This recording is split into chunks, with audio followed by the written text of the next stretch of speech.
I froze the moment I saw him standing at the edge of the park. My heart slammed against my ribs, and my coffee cup trembled in my hand. I hadn't expected this, not here, not now, not after all these years. It had been 10 years since I last saw Daniel. 10 years since he had walked out of my life without a word. And yet, here he was, like he had stepped out of a memory I'd tried to forget. "Mom?" My daughter's voice pulled me back. Lily tugged at my sleeve, looking curious. I forced a smile, but my chest was tight. I'll be right back. I didn't know what to say, how to start. Daniel's eyes met mine, and for a moment the world seemed to shrink to just the two of us. His familiar brown eyes, the same crooked smile. I wanted to look away, to run, but something rooted me to the spot. "I didn't expect to see you here," I finally said, my voice barely steady. He took a hesitant step closer, like he wasn't sure if he should stay or turn away. I heard you moved back," he said softly. "I didn't know if you'd be here." I swallowed, my throat dry. Back to town doesn't mean I wanted to bump into the past. He looked down at his shoes, then back at me, and I noticed the faint lines around his eyes, the small changes that time had etched onto him. "The past," he repeated. "I've thought about it every day. I never meant to hurt you." My chest ached. Every word felt like a tug in different directions. Part of me wanted to scream, to demand answers. Another part wanted to run into his arms and pretend nothing had ever gone wrong. "Daniel," I whispered, but the words caught in my throat. Before I could say anything more, Lily tugged harder. "Mum, can we go on the swings?" I nodded quickly, forcing a smile. "Yeah, sure."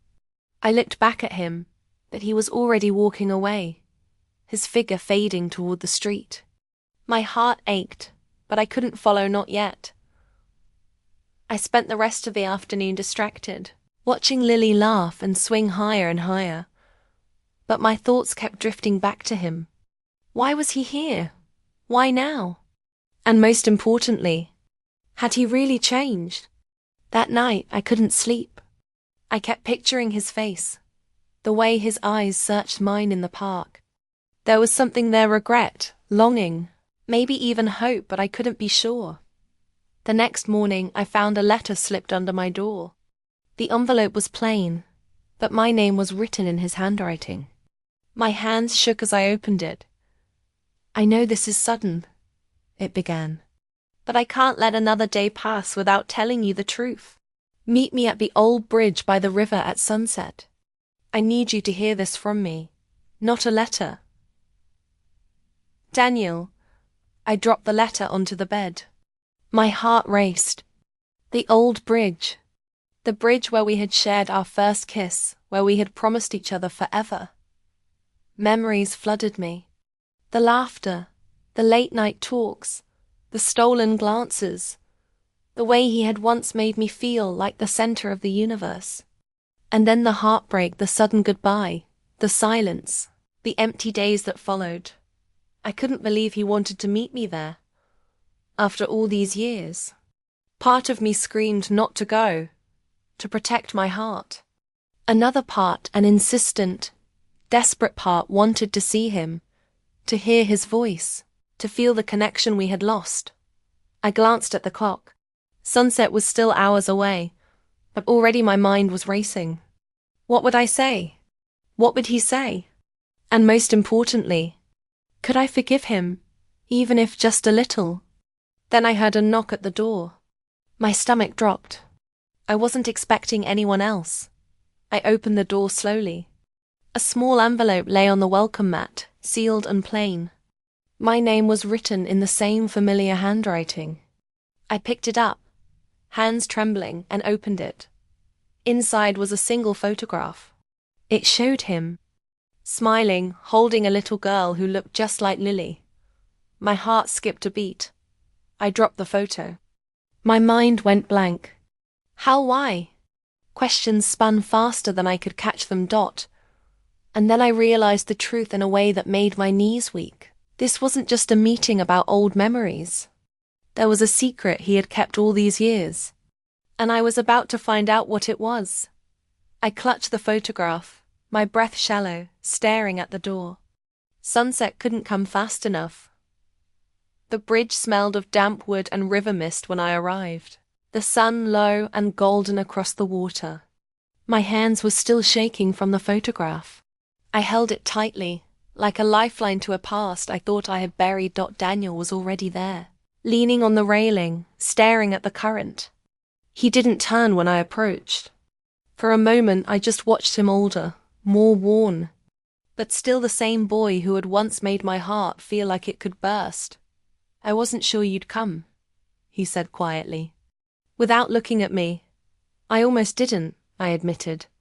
"I needed answers." He finally faced me, and the sun caught his eyes. They were soft, full of something I recognized. Regret, longing, and a hint of the boyish charm I had once adored. "I know," he said. "I owe you everything." The words hung in the air. I swallowed hard, memories pressing in. I remembered the first time we met back in college. During that rainy afternoon in the library, I had been fumbling with a stack of books, dropping half of them in a puddle by the entrance. He had bent down, smiling, and handed me the drenched textbooks. "You look like you could use a hand," he said, shaking his head at my embarrassment. "I can manage," I had mumbled, cheeks burning. "Maybe. But some things are better with help." And then there had been that coffee shop on the corner, where we laughed over spilled lattes and shared stories about our dreams, our fears. He had listened like I mattered more than anything else in the world. Those small, perfect moments had built a bridge between us stronger than I ever expected. We had promised each other nothing but honesty, loyalty, and laughter. For a time, it had been magical. But then life intervened. I remembered the night I had waited for him outside his apartment, my heart pounding, only to see him rush past, eyes avoiding mine. I had asked later why he hadn't come, and he had only said, "I can't. Not now." I had waited, called, written messages that went unanswered. Days turned into weeks. Weeks turned into months. And slowly, silence had filled the space where we once laughed. "I didn't mean to disappear," he said now, his voice raw. "I thought I was protecting you. Protecting myself." I shook my head. "You didn't protect anything. You just left." He flinched at the word. "I know. And I hate that I hurt you." I turned my gaze to the river, letting the water carry some of the weight I'd been holding for years. I could feel my walls softening, the grip of old anger loosening, replaced by something fragile hope. "Do you remember this?" he asked suddenly, reaching into his coat pocket. He pulled out a small, worn notebook. My name was written on the cover in faded ink. I took it gently. The pages were full of memories, our first trips, sketches, little notes I had forgotten about, tickets from movies we had seen together, doodles, dreams we had shared. Each page was a fragment of a life we had built together, pieces of a puzzle I thought I would never complete. "I kept it," he said, voice breaking. "Even when I couldn't be in your life, I held on to this. I never stopped caring." Tears pricked my eyes. I didn't know whether to be angry or grateful. Maybe both. I opened to a page marked with a pressed flower. The note read, "No matter the distance, you're never far from my heart." I looked up at him. "Why didn't you ever send this? Why let us vanish like we never existed?" "I was scared," he admitted. "Scared that life would tear us apart. And then I made the biggest mistake of my life." I let silence take over. For a long moment we just stood there. The river whispering beneath us, sun dipping lower, painting the sky in orange and pink. The past felt alive, pressing against us like a tide that refused to recede. I should have fought harder, I whispered. And I should have never let go, he said. Then I noticed something tucked in the back of the notebook, a folded envelope I hadn't seen before. My hands trembled as I unfolded it. Inside was a photograph. Not of the two of us, not of us together, but of a small child, smiling shyly, holding a tiny stuffed bear. My breath caught. Who? I started, voice barely audible. He looked at me, eyes wide, almost guilty. I didn't know how to tell you. She's your daughter too. She's part of us, even if you didn't know it. I stared at the photo, the world tilting. Everything I thought I knew about our past, about our separation. It was only part of the story. And suddenly the past didn't feel like memory anymore. It felt like a secret waiting for the right moment to change everything. The next morning, the air smelled of pine and rain. I hadn't slept much. The photograph of the little girl pressed against my chest all night. Daniel had left quietly after our meeting at the bridge, promising he would explain everything soon. But I didn't know if I could wait. I drove slowly through the mountain roads, the notebook on the passenger seat beside me. Every turn brought back memories, our laughter, our arguments, the promises we had made and broken. And now, the weight of the photograph pressed against my mind. I reached the small playground near the edge of the trail. Lily had begged to come, and I had agreed, thinking fresh air might calm her energy and mine. I hadn't expected to see Daniel there. He was crouched beside a swing, tying the shoelaces of a small child. My heart caught in my throat. Mom? Lily's voice was curious as she ran ahead. Who's that? I froze. Daniel looked up, startled.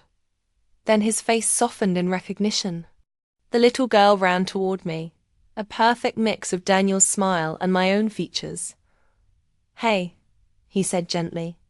I didn't mean to scare you. I stepped closer.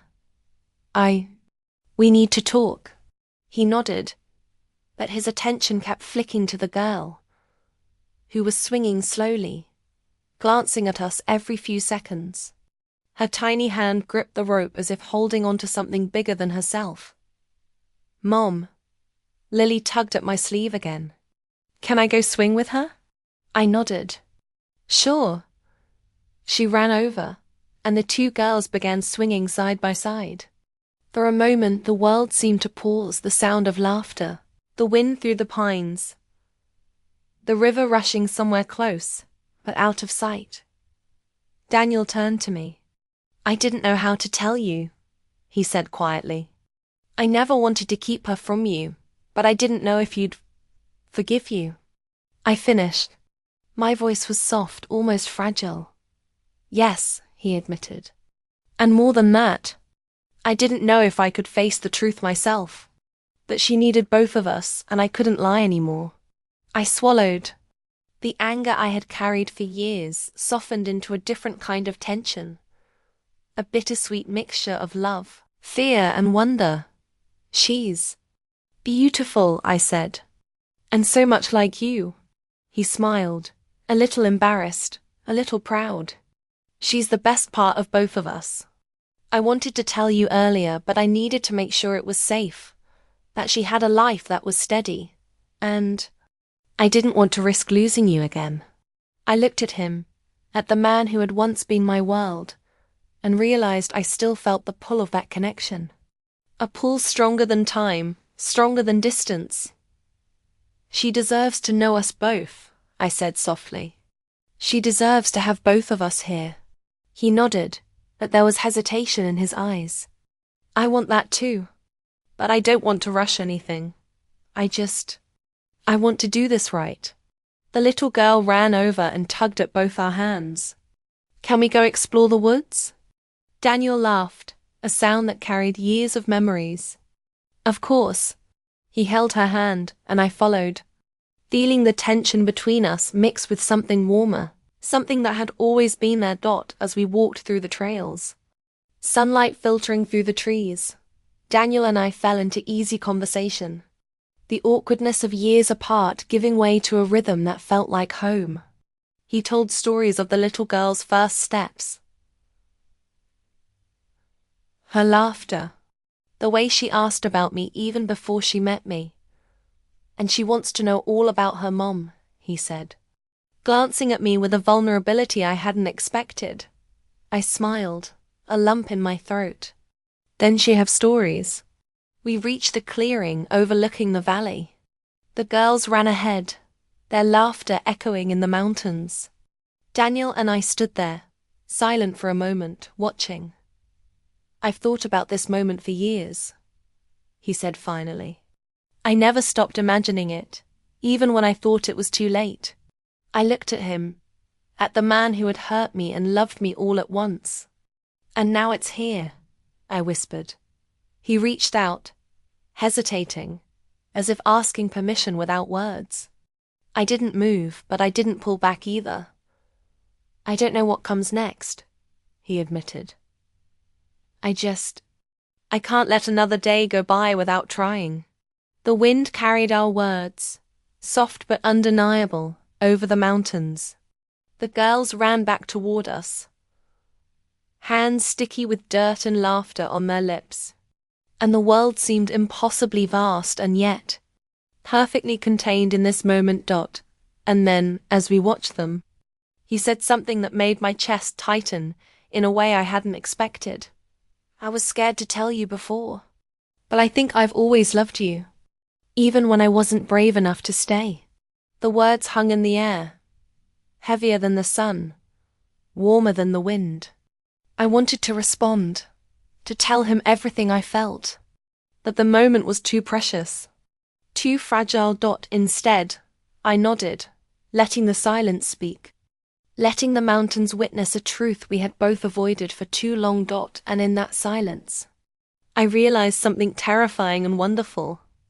We had a choice now, a choice to rebuild or to lose this chance forever. The girls' laughter carried through the trees, and I knew that whatever came next, nothing would ever feel the same again. We sat on the edge of the riverbank, the water moving slowly beneath the fading light. The girls had run ahead to pick wildflowers, leaving Daniel and me alone for the first time that day. I need to tell you the full story, he said quietly. His hands were folded tight, betraying nerves he didn't try to hide. I'm listening. He took a deep breath. After I left, I found out I had a daughter. I didn't know how to tell you. I thought if I disappeared, I could keep you safe from all of it. From the chaos. From mistakes I made. I thought I was doing the right thing. I looked at him. No anger, no judgment. Just the raw ache of all the years lost. So you chose silence over truth. I was scared, he admitted. Scared you'd hate me. Scared I'd lose you again. And part of me didn't know if I could face what I'd done. The words hit me, but strangely, they didn't hurt like I expected. They were honest, simple, real. I waited for letters you never sent, calls you never made, I said. And I thought maybe you didn't care. Maybe I'd imagined everything.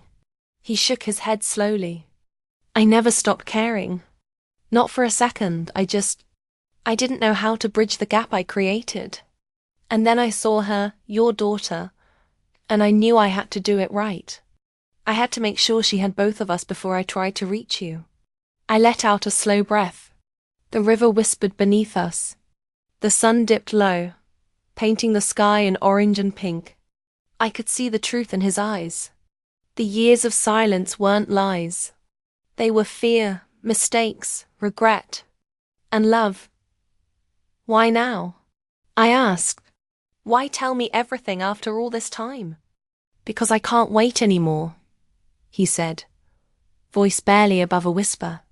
I realized that the longer I waited, the harder it became. I'd lose my chance completely. I can't do that. Not with you. Not with her. I swallowed. Everything about him, the way he spoke, the way he looked at me, reminded me why I had loved him in the first place. Why I had stayed awake nights thinking about him, even when life moved on. And you kept her hidden from me? I asked softly. I didn't mean to hide her, he said. I wanted to be sure she had a stable life first. I wanted to make sure when I told you, it could be real. That we could do this together. I didn't know if you'd want to. I shook my head, feeling the swell of emotion in my chest. You've made mistakes, Daniel. But at least you're honest now. That counts for something. He reached out slowly, brushing a strand of hair from my face. It counts for everything. I want to make up for the years we lost. I want to be here. Not just for her. For you. I wanted to lean into him. To feel the warmth that had once felt like home. But I paused. It's not that simple. Years passed. Life moved on. We can't just pick up where we left off. I know, he said, voice low, steady. I'm not asking for that. Not yet. I'm asking for a chance. One chance to show you we can still build something. For all of us. I looked at him, at the man who had hurt me and loved me in the same breath. And in that moment, I realized how much I had missed him. How much I still longed for the connection we once had. The wind shifted, carrying the faint laughter of the girls picking flowers. Their voices reminded me that whatever happened between us now would shape their world too. I don't know if I can forgive everything, I said, voice soft but certain. But I want to try. For her. For them. Maybe even for us. He smiled, but it wasn't relief or triumph. It was quiet gratitude, a spark of hope that had been buried under years of regret. As if fate itself was testing me, his phone buzzed. He glanced at it, his smile faltering. I saw his face change confusion, concern, and something I didn't understand yet. Is everything okay? I asked. He hesitated. I don't know. I think there's something I need to check. Something that might change everything. My stomach twisted. The calm we had built, the fragile trust, hung in the balance. And suddenly, the day that had promised answers now promised more questions. He looked at me, eyes wide and tense. I need to see this through, but I don't want to leave you in the dark. Not again. I nodded slowly, gripping his hand. Then don't. Tell me everything. I can handle it. He took a breath, staring at the river, at the fading light, and then back at me. I think. There's someone else. Someone connected to her past. And I just found out who it is. The words hung in the air, heavy and sharp. My heart raced. Who? I whispered. He shook his head. I can't say yet. But it changes everything we thought we knew. And just like that, the quiet truth we had been building shattered, leaving us both on the edge of something we couldn't yet see, and forcing a choice I didn't know I was ready to make. The revelation hung between us, heavier than the mountains around us. Daniel's hands trembled as he held the photograph, and I could see the tension in his shoulders, the uncertainty in his eyes. But instead of fear, I felt a strange calm. The truth was out. Now, we had to decide what to do with it. We can figure this, I said quietly, gripping his hand. We've been given a second chance. He nodded, relief and guilt mixing in a way that made his face ache with emotion. I was so scared of losing you again. And now I'm terrified of screwing this up. But I don't want to let it slip away. I smiled softly. Neither do I.